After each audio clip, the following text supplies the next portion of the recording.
মাননীয় speaker, 5ই August আমার ছোট্ট জাবির ইব্রাহিম গুলিবিদ্ধ হয় এবং অতিরিক্ত রক্তক্ষরণে শাহাদত বরণ করে। মাননীয় স্পিকার, আমি যখন ওকে দেখছিলাম তখন দেখছিলাম ও সাদা ফ্যাকাশ হয়ে গিয়েছে, একটা ফোঁটা বিন্দু রক্ত ওর ভিতরে ছিল না, পুরোটা রক্ত এই জমিনে পড়ে গিয়েছে। মাননীয় স্পিকার, আমার ছেলের মতো অসংখ্য শহীদের রক্ত ও বীর সন্তানের অঙ্গহানির আর্তনাদে ভাসছে এই জাতীয় সংসদ। দীর্ঘ 17 বছর পর নানা জুলুম নির্যাতনের পর এই রক্তস্নাত জাতীয় সংসদে আবারও অধিবেশন চলছে বাজেট আলোচনা, যা কিনা জুলাই না আসলে আসলে সম্ভব হতো না। মাননীয় স্পিকার, আমি মাননীয় অর্থমন্ত্রীকে ধন্যবাদ জানাতে চাই। 2026-27 সালের বাজেটে জুলাই শহীদ পরিবারগুলোর জন্য মাসিক ভাতা, আহত যোদ্ধাদের জন্য শ্রেণীভিত্তিক ভাতা এবং আবাসন সহায়তার জন্য 300 কোটি টাকার বরাদ্দ রাখা হয়েছে। মাননীয় স্পিকার, একজন বাবা অথবা মা সকল সুযোগ সুবিধার ঊর্ধ্বে যেটা চায় সেটা হলো তার সন্তানের হত্যার বিচার। দৃশ্যমান বিচার ছাড়া কোনোভাবেই ফেসিবাদী ব্যবস্থার বিলুপ্তি সম্ভব নয়। বর্তমান সরকারের কাছে আমাদের দাবি প্রত্যেকটা হত্যাকাণ্ডের বিচার। মাননীয় স্পিকার, 2026-এর 21শে জুনের প্রশ্নোত্তরে মাননীয় আইনমন্ত্রী বলেছেন, 24শে জুলাই সংগঠিত মানবতা বিরোধী অপরাধে আন্তর্জাতিক অপরাধ ট্রাইব্যুনাল মামলা করা হয়েছে 80টি, তার মধ্যে 7টি মামলার রায় ঘোষণা হয়েছে, 22টি সাক্ষ্য গ্রহণ করা হয়েছে এবং 51টি তদন্তাধীন রয়েছে। প্রায় 2 বছরে 7টি মামলা রায় হয়েছে। এ থেকে বোঝা যায় মামলা কতটা ধীর লয়ে চলছে। মাননীয় স্পিকার, এই মামলাগুলোর আসামির সংখ্যা 463 জন, এই গ্রেফতারকৃত হয়েছে 174 জন এবং এখনও পলাতক রয়েছে 288 জন। মাননীয় স্পিকার, 288 জন পলাতক রয়েছে, এদের গ্রেফতারের অগ্রগতি কী? মাননীয় স্পিকার, আমি আপনার মাধ্যমে মাননীয় আইনমন্ত্রীর কাছে দাবি জানাচ্ছি, প্রতি সেশনে শহীদ সন্তানের বিচারিক কাজের আপডেট জানিয়ে আমাদের বাবা মাদেরকে আশ্বস্ত করবেন। মাননীয় স্পিকার, জুলাই বিপ্লব শহীদের সংখ্যা 1000-এরও বেশি ছিল, কিন্তু আমরা এ পর্যন্ত গেজেটভুক্ত করতে পেরেছি মাত্র 834 জনের। বাকি 50 জন শহীদের তালিকা এখনও পর্যন্ত তালিকাভুক্ত হতে পারেনি। সুষ্ঠু তদন্ত সাপেক্ষে আহত জুলাই যোদ্ধা ও শহীদের গ্যাজেটভুক্তিকরণে প্রয়োজনীয় বরাদ্দ রাখা হোক। মাননীয় স্পিকার, ভোগান্তিতে রয়েছে জুলাই আন্দোলনের অঙ্গ হারানো বীর যোদ্ধারা, তাদের সঠিক ক্যাটাগরি হচ্ছে না, ঠিকমতো সেবা পাচ্ছে না। একজন আহত যোদ্ধা যারা আন্দোলনের হাত চলে গিয়েছে, সে কিভাবে ক্যাটাগরিতে থাকতে পারে? মাননীয় স্পিকার, এ ব্যাপারে আমি আপনার সুষ্ঠু তদন্তের দাবি রাখছি।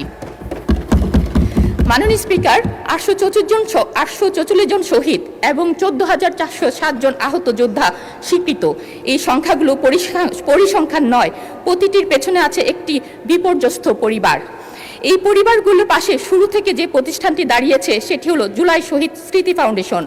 আর্থিক সহায়তা, চিকিৎসা, পুনর্বাসন, মানসিক স্বাস্থ্যসেবা, স্মৃতি সংরক্ষণ সবকিছু এক ছাদের নিচে। এই পর্যন্ত 831টি শহীদ পরিবার এবং 6127 জন আহত যোদ্ধাকে নিয়ে 120 কোটি টাকা সহায়তা দেওয়া হয়েছে সম্পূর্ণ স্বচ্ছতার সাথে, যা তাদের একনাবিল সিএ ফার্ম অডিট রিপোর্টে প্রমাণিত রয়েছে। কিন্তু মাননীয় স্পিকার, গত 3 মাসে এই ফাউন্ডেশনটি কর্মীরা বেতন পাননি, ঈদ বোনাস পাননি। যারা নিজের বেতনের টাকা থেকে আহত শহীদ পরিবারকে সাহায্য করেছেন তারা আজ নিজেরাই সংকটে। মাননীয় স্পিকার, আমি সংসদে 3টি সুনির্দিষ্ট দাবি জানাচ্ছি এই প্রতিষ্ঠানটির জন্য। আর্থিক কোডের মাধ্যমে এই প্রতিষ্ঠানটিকে প্রয়োজনীয় বরাদ্দ দেওয়া হোক।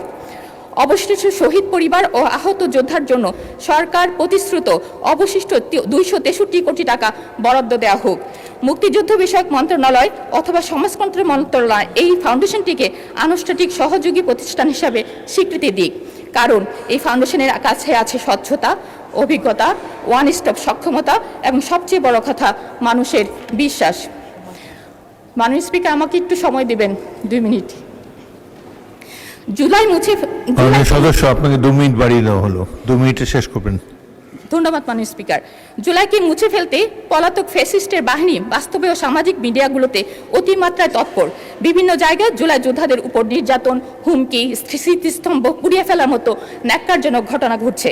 জুলাই যোদ্ধাদের আইনি সুরক্ষা দেওয়া হলেও রাজনৈতিক সুরক্ষা দেওয়া হয়নি। এ ব্যাপারে মাননীয় আইনমন্ত্রীর কাছে একটি সুস্পষ্ট নির্দেশনা চাচ্ছি।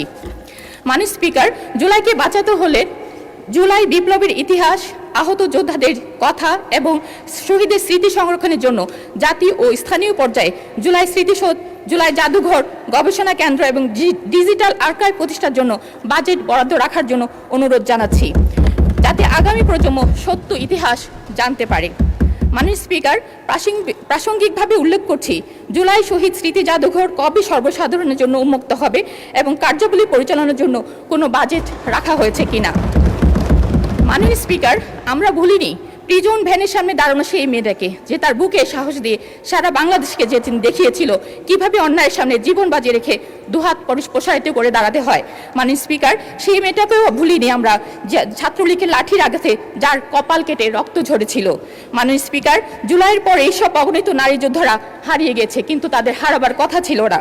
আমি আপনাদের মাধ্যমে এইসব নারীদের সংশ্লিষ্ট মন্ত্রণালয় পুরো স্বীকৃতির আশা করছি। মাননীয় স্পিকার, আহত ও পঙ্গু ব্যক্তিদের জন্য আজীবন চিকিৎসা, ফিজিওথেরাপি, মানসিক স্বাস্থ্য সেবার বরাদ্দ রাখা প্রয়োজন মনে করছি।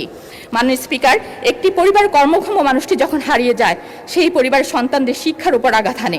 শহীদ ও আহত পরিবারগুলির জন্য স্কুল, কলেজ, মাদ্রাসা ও বিশ্ববিদ্যালয়গুলোতে আর্থিক প্রণোদনা দিলে তারা ঝরে না গিয়ে সম্পদে পরিণত হতে পারত। মাননীয় স্পিকার, মাননীয় অর্থমন্ত্রী বাজেট বক্তৃতার ৩ নম্বর অনুচ্ছেদে উল্লেখ করেন, আমরা যে জুলাই জাতীয় সনদ স্বাক্ষর করেছি তা অক্ষরে অক্ষরে বাস্তবায়ন করার ঘোষণাও ইতিমধ্যে মাননীয় প্রধানমন্ত্রী জাতির সামনে এনেছেন। যে জুলাই না আসলে আজকের এই সংসদেরই অস্তিত্ব ছিল না, সেই জুলাইকে নিয়ে জুলাই সনদ এখনও বাস্তবায়ন হয়নি। মাননীয় স্পিকার, আমি আপনার মাধ্যমে জুলাই সনদ বাস্তবায়নের আবেদন রাখছি।